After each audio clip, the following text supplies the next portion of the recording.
anybody who asks me why I don't ride Skyscreamer at Six Flags, this movie is the reason why. I mean, you're sitting in a swing, suspended on chains, hanging from a, I don't know, crane. Yeah, fuck that. No, roller coasters any day of the week. Superman goes high. I have no fear of heights. Superman goes high. And then it drops straight down and goes underground. It's amazing. Any roller coaster, put me on any roller coaster any day. Oh, great.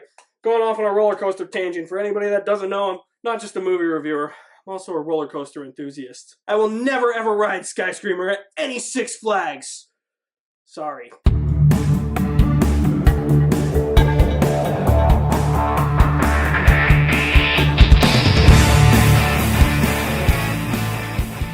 Fall is a new survival thriller that is out now in theaters, directed by Scott Mann. For best friends Becky and Hunter, life is all about conquering fears and pushing limits. But after they climb 2,000 feet to the top of a remote, abandoned radio tower, they find themselves stranded with no way down. Now Becky and Hunter's expert climbing skills will be put to the ultimate test as they desperately fight to survive the elements, a lack of supplies, and vertigo-inducing heights. Yeah, for my friend Dwayne, if you're watching this video, yeah, I know you got vertigo, so don't watch this movie. It's gonna give you vertigo, man. Look, I go into these movies expecting something, and I walk out pretty much getting what I paid for, or what I used my A-list for, because I don't pay for movie tickets anymore. I use the A-list. It's the greatest thing ever created. When I used my A-list slot for this movie, I said, I know what I'm getting for. I know I'm probably going to get a predictable, by the numbers, with cookie-cutter characters, survival thriller, and that's exactly what I got. That's really all I need. This genre doesn't expand into anything else, and I really don't think it needs to. This movie knows that it resides in that genre, and it follows every cookie-cutter cliche in that genre you can think of. It's predictable as shit. The filmmaking is adequate. The two leads are adequate. The characters suck. It's got some pretty insane, jaw-dropping visuals that will make you afraid of heights for sure. It definitely lacks tension because you can predict the movie, but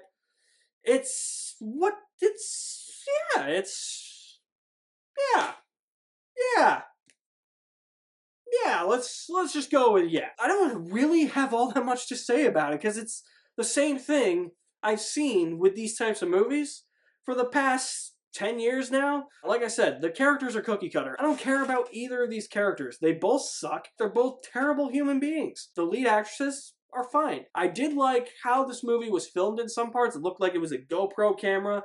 And they used drones. I've been very critical of movies using drones. Ambulance and The Gray Man, I'm looking at you. But I think that this one actually uses it to the point where it needed a drone shot, because I would assume that they didn't fully climb a 2,000-foot tower and filmed up there. I mean, you have a $3 million budget. It's pretty well crafted for a low budget like that. This movie could have been a lot worse for a low budget movie like that, I'll just say that.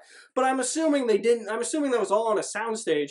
So trying to make it as high as possible and using a drone to capture those distance shots and the two leads on top of the tower, I actually thought was pretty effective. Drone wasn't swooping in like this, like it wasn't Ambulance and The Gray Man where it was giving me a headache. And there wasn't very much use of it, so I said, okay, cool. Maybe they're cutting costs by using a drone. Who knows? I mean, like I said, $3 million budget. You gotta go with what you have, and maybe that's what they have. But I did like the different uses of different cameras, and the drone shots surprisingly worked for me. I can't believe I'm saying that. There are moments in this film where I'm just like, yeah, I feel like I'm on top of this tower with these girls, and yeah, I think I'm afraid of heights now, because how do I get down? And I guess that's what kept this movie going for me, was how are they actually going to get down? Because, I mean, it's in the trailer, but the entire ladder breaks. Now they're stuck on top of that tower. It's like, how the hell are they going to get down? The journey to get there was definitely full of a lot of contrivances and plot conveniences. Seriously, I've never seen more plot conveniences in a movie ever. Oh, wait, we're going up the ladder. Oh, the nail's gonna fall out. So when they go back down and try to go back down, the entire ladder's gonna break. Oh, look, they dropped their bag now. They gotta go get it. Oh, there's something that they need in that bag, so they have to go get that bag again. There's just stuff like that. You know, it's not really spoilers, I guess. Yeah, it's just stuff like that. It's like, it's really what this movie does is it really tests you. It's really like, how much of that can you take as an audience member? Because if you're a fan of these survival thriller movies, this is a perfect movie for you. If you can't stand these things, if you think they're predictable as shit, contrived as shit, and you think that these movies have every plot convenience ever made to cinema kind, this is not going to be your movie. With these movies, I'm always somewhere right in the middle, because I know all of those cliches that I'm probably going to criticize are in the movie, but at the same time, the movie knows what it is. It knows it's that type of movie. So I've come to the point with these types of movies where I just kind of roll with it. You know, it's just like, yeah, they're just going to throw conveniences for convenience's sake into the movie. It's up to you as an audience member to accept it. And I can just accept it at this point. I'm like, it should be grounded in reality somewhat, but I know it's not. These characters make stupid decisions, though. I'll say that. That's another reason why I think these characters suck. They are dumb. They make bad decisions. Like, you shouldn't have climbed that tower in the first place, so I don't know what the thought process behind that was. If I do have legitimate criticism for this movie, you can actually go online and look at articles about this movie that they deep-faked dialogue into this movie so that they could cut out 30 or more F-bombs, which is fucking absurd. They filmed the movie to be rated R.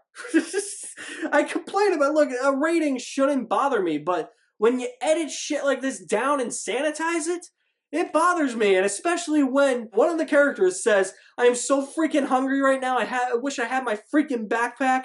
But when she's saying freaking, her mouth isn't matching up with freaking. It's actually mouthing fucking. Yeah, it's like, why would you even edit it? Make it rated R. I'm at this point where I'm just like, these movies can't choose anymore. If they want to be PG-13 or if they want to be R, just pick one. I really don't give a shit. The rating doesn't matter, but pick one. And it really didn't make sense to me as to why it was PG-13. I'm like, you already have some bloody images in this movie. Just make it R. Just put the language in there. I really don't believe two girls on top of a freaking tower would be saying a fake F word instead of the real F word, you know? Fuck.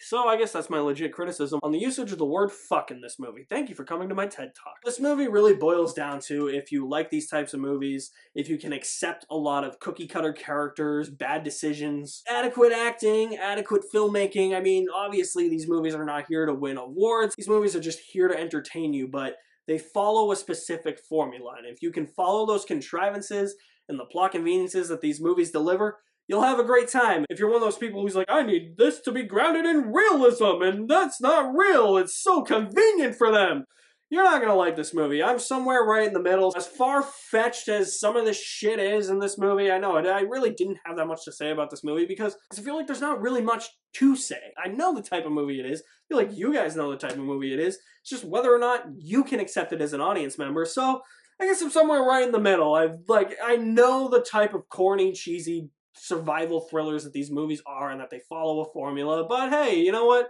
I can just turn my brain off for an hour and 45 minutes like I did with this movie. Yeah.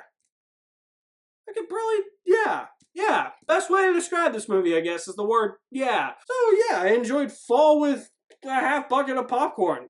At least it was that. I mean, I went into this movie buying pretzel bites, a popcorn, and M&Ms. Usually I do that for long-ass movies, but I was like, I haven't done it in a while, and I'm hungry. Man, I guess I should add pretzels and M&Ms to that rating, too. I mean, half a bucket of popcorn was adequate enough. That sufficed right there. So if you have seen Fall, what did you guys think of Fall? Drop me some feedback in the comment section below. I'll leave my link to my website in the description below as well. You guys are the best. Thank you for watching. My name is Alex Madden, and I'll see you at the movies somewhere.